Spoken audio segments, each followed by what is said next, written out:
नमस्कार, शुभ सायंकाल दोस्तों। Era of bullying is over. Bullying is over, ध्यान रखिए, शब्द देखिए, बुलिंग इज ओवर। जो जिनपिंग साहब हैं, चाइना के जो प्रेसिडेंट हैं, उन्होंने ये फॉरेन फोर्स मतलब फॉरेन पावर्स जो हैं उनको धमकी दी है, चुनौती दी है, चेतावनी दी है, कोई भी शब्द आप यूज ले सकते हैं, not to mess with China, कि भैया चाइना से दूर रहो। चाइना अब बुली नहीं होगा। जो आप अब तक बुली करते जा रहे थे वो अब चाइना वो चाइना नहीं रहा जो पहले बुली हो जाता था, या फिर बुलिंग का एरा जा चुका है। इससे पहले मैं आपको बता दूं, जब G7 की समिट थी तब भी चाइना ने साफ साफ चुनौती देते हुए कहा था कि जो स्मॉल ब्लॉक्स वर्ल्ड का जो कॉन्सेप्ट डिसाइड करता है कि विश्व के विचार, गतिविधि, अर्थव्यवस्था, राजनीति या अन्य जो गतिविधियां हैं वो कैसे निर्धारित होंगी, वो जब छोटे ब्लॉक्स जो डिसाइड करते थे, जैसे G7 ब्लॉक से, चाइना ने उन्होंने साफ साफ कह दिया था कि small blocks now are not going to decide what the world will do. कौन डिसाइड करेगा पता नहीं, लेकिन चाइना ने जरूर सिक्का ठोक दिया है कि अब आप अकेले डिसाइड नहीं करेंगे और हम अब आपकी नहीं सुनेंगे। पिजन जी हैं, जो हमारे कबूतर साहब हैं, उन्होंने उड़ती उड़ती खबर दी है, पिजन एक्सप्रेस की तरफ से खबर आई है। इसके आगे अगर मैं दूसरी न्यूज दिखाऊं, हिंदुस्तान टाइम्स ने भी इस न्यूज को कवर किया है। कहां ये सब बात कहीं जिनपिंग साहब ने, वो मैं बताऊंगा क्या पर्पस था, क्या सेलिब्रेशन था। और इसके साथ साथ में जो चाइना और यूएस का एक कंपैरिजन है, एक छोटा सा कंपैरिजन समझाऊंगा कि चाइना इतना हिम्मत करके बोल क्यों रहा है, क्यों इतनी ताकत आ गई है उसमें कि अब वो ऐसी बातें कर रहा है। क्योंकि आज के 10 साल पहले तो उसकी ऐसी स्थिति, शायद उसने ऐसी बातें नहीं की थी। क्यों नहीं की थी वो मैं बताऊंगा।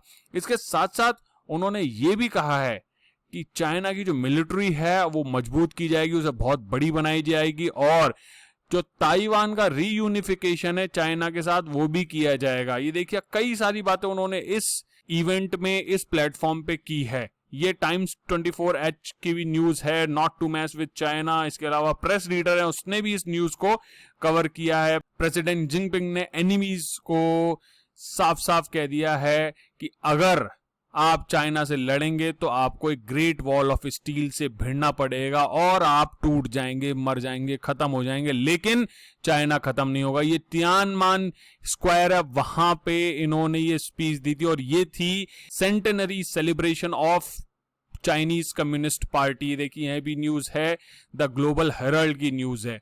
अब बात करते हैं कि सेंटेनरी जो सेलिब्रेशन था वो किस चीज का था। एक्चुअली जो चाइना की कम्युनिस्ट पार्टी थी वो 1921 में शंघाई में स्थापित की गई थी, और उस समय चाइना में फ्यूडल सिस्टम था और बहुत ज्यादा एक्सप्लॉयटेटिव था, बहुत ज्यादा शोषणकारी था। और उस एक्सप्लॉयटेटिव फ्यूडल सिस्टम जो था वो हर जगह विश्व में जहां भी था, इवन भारत में भी कुछ समय रहा। यद्यपि भारत का जो फ्यूडल सिस्टम था वर्ल्ड के अन्य जो राज्यों में थे, या फिर वेस्ट की बात करें, यूरोप की बात करूं, या फिर अफ्रीका में जो उन्होंने इंप्लीमेंट किया, उन फ्यूडल सिस्टम से डिफरेंट था। यहां पे फ्यूडल सिस्टम में भाईवाद या बाप जी सिस्टम चलता था, जिसमें कि फ्यूड्स जो होते थे वो एक दूसरे को अपने परिवार के रूप में मानते थे। लेकिन चाइना और यूरोपियन कंट्रीज में जो फ्यूडल सिस्टम था वो बहुत ज्यादा शोषणकारी था। तो उस शोषणकारी सिस्टम से इस पार्टी ने चाइना को बताया। इसके साथ साथ कम्युनिस्ट जो पार्टी थी चाइना की, उन्होंने सोशलिस्ट मार्केट इकोनॉमी बनाई। अभी देखिए 3 टर्म है इसमें, सोशलिस्ट, मार्केट इकोनॉमी। अपने आप में बड़ा आयरनी वाली बात है कि सोशलिस्ट कभी मार्केट इकोनॉमी कैसे हो सकता है, लेकिन चाइना ने कर दिखाया। और चाइना का कहना है कि ये जो सोशलिस्ट सिस्टम है, वो चाइना का जो सोशलिस्ट सिस्टम है वो ही सक्सेसफुल हो सकता है। इसके साथ साथ मैं आपको बता दूं कि इस जो कम्युनिस्ट पार्टी है चाइना की, उसने जो नेशनलिस्ट थे उनको 1949 की सिविल वॉर में हराया था, और उसके बाद माओ जेडोंग जो थे उन्हें पीपल्स रिपब्लिक ऑफ चाइना का प्रेसिडेंट घोषित किया गया था। और उन्होंने घोषित किया कि वो गरीबी दूर करेंगे, पॉवर्टी दूर करेंगे और लोगों को उच्च जीवन स्तर दिलाएंगे। तो ये वो छोटी सी स्टोरी है सेंटेनरी सेलिब्रेशन की। इसके आगे मैं और आपको बता दूं कि सेंटेनरी जो सेलिब्रेशन है उसमें ये बातें करना और ये चुनौती देना विश्व को कि अब बुलिंग का टाइम जा चुका है, अब हम चाइना किसी की नहीं सुनेंगे, क्यों है। और उसके साथ साथ अभी प्रॉब्लम्स क्या चल रही है। पहली सबसे बड़ी प्रॉब्लम है कि बीजिंग बहुत ज्यादा प्रेशर में है। सबसे बड़ी पहली बात है ट्रेड जो टेंशंस हैं वो यूनाइटेड स्टेट्स के साथ, ऑस्ट्रेलिया के साथ और भी कई कंट्रीज के साथ, ईयू के साथ, उसकी जो 5G की टेक्नोलॉजी हुआवे कंपनी है उनको भी कई जगह बैन किया गया है।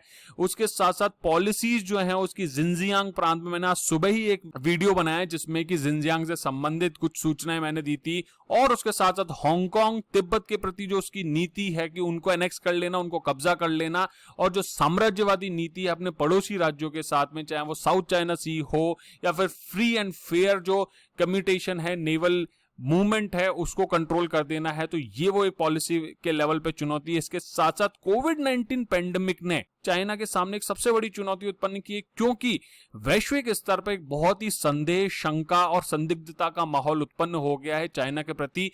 यद्यपि यह माहौल पहले भी था, लेकिन कई बार तो इस जो कोविड-19 का जो वायरस है उसको ट्रंप जो यूएस के प्रेसिडेंट थे उन्होंने तो वुहान वायरस भी कह दिया था, और माना जाता है अभी भी कई रिपोर्ट्स हैं जो कहती हैं कि वहां से ओरिजिन हो सकता है, और ओरिजिन अगर नहीं पता चलता है तो कोविड-26 और कोविड-32 जैसी बीमारियां भी हमारे सामने आएंगी।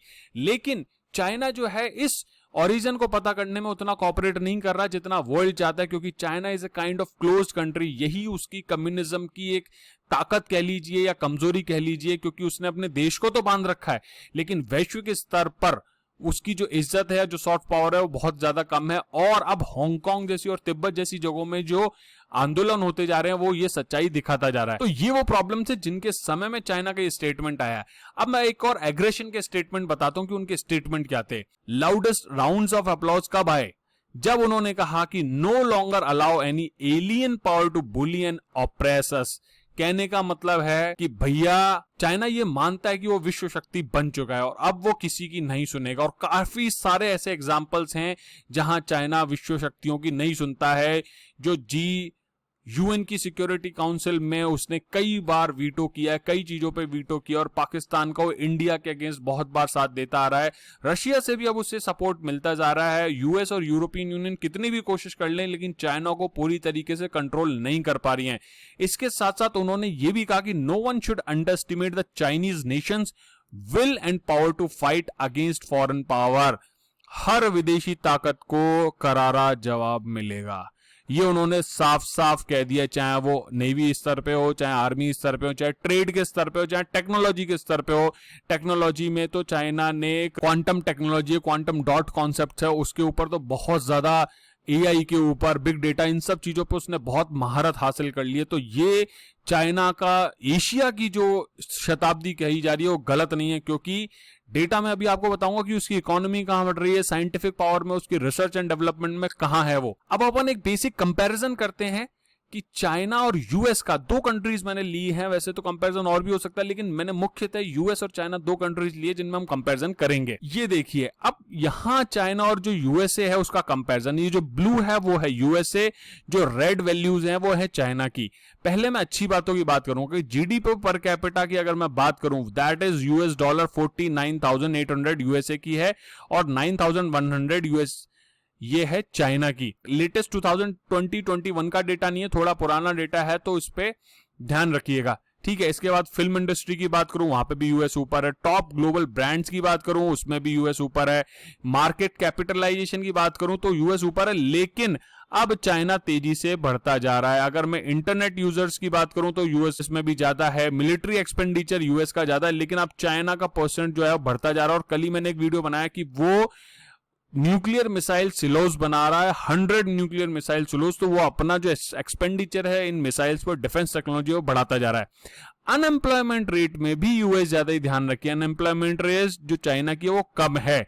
ओलंपिक गोल्ड मेडल्स की है तुलना, लिटरेसी रेट में दोनों ही लगभग बराबर हैं। चाइना की 92% लिटरेसी रेट है और यूएस की 99%। एक्सपोर्ट्स की बात करूं तो चाइना यूएस से बहुत ज्यादा ऊपर है। कार्बन एमिशन में भी चाइना बहुत ज्यादा ऊपर है। जीडीपी ग्रोथ रेट जो है वो तो बहुत ही ज्यादा है चाइना की, यूएस की तुलना में 2.2% है यूएसए की, और जीडीपी ग्रोथ जो चाइना की है दैट इज 7.8%। पॉपुलेशन में भी चाइना बहुत ज्यादा है। आउटडोर एयर पॉल्यूशन है, कई जो नेगेटिव चीजें उनमें भी बहुत ज्यादा है, लेकिन चाइना की इकोनॉमी, एक स्लाइड और मैं आपको दिखाता हूं। अगर मैं बात करूं रियल वैल्यू एडेड की जो मैन्युफैक्चरिंग में, उसमें तो चाइना का ग्राफ देखिए, 2000 के बाद से चाइना का जो ग्राफ है वो एक्सपोनेंशियली इंक्रीज करता जा रहा है। अगर इस ग्राफ को पूरी तरीके से देखा जाए तो ये ग्राफ आगे जाके ऐसा होता है।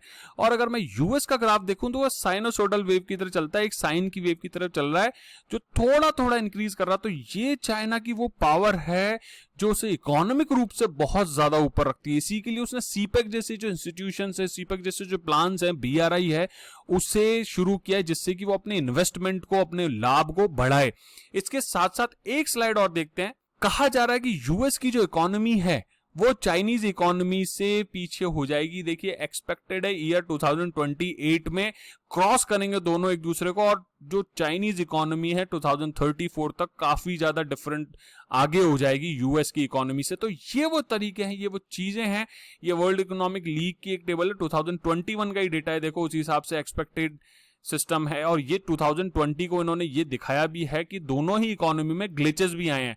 तो ये वो रीजन है जिनके कारण ऐसा माना जा रहा है कि, और जो चाइना है वो अपने आप को इतना पावरफुल समझ रहा है कि वो यूएस जैसी कंट्री और जो विश्व स्तर की अन्य कंट्रीज हैं, चाहे वेस्ट है या फिर इंडिया जैसी कंट्री है, उन सभी को चैलेंज दे सकता है। लेकिन उसे ये नहीं भूलना चाहिए कि वर्तमान में लोकतंत्र है और डंका साझे का बोलता है। अकेले आप कितने भी ताकतवर हो जाओ, लेकिन आप ये मत भूलना कि अगर आपको विश्व शक्ति बनना है तो आप सॉफ्ट पावर के बिना विश्व शक्ति कभी नहीं बन सकते। आप एक वो हवलदार जरूर बन जाओगे जिससे दुनिया डरती है, लेकिन आपका सम्मान नहीं होगा। और सम्मान विश्व शक्ति बनने के लिए सबसे ज्यादा जरूरी है। आपको विश्व के कल्याण के लिए निस्वार्थ काम करने पड़ेंगे, जो चाइना आपकी नीयत दिखती नहीं है। That is the problem. इसलिए अगर आपको विश्व शक्ति बनना है तो केवल और केवल शक्ति बढ़ाने से, ताकत बढ़ाने से, साम्राज्य बढ़ाने से काम नहीं होगा। आपको अपने पड़ोसियों से संबंध बेहतर और अच्छे करने ही होंगे। इसी के साथ दोस्तों, जय हिंद, जय भारत।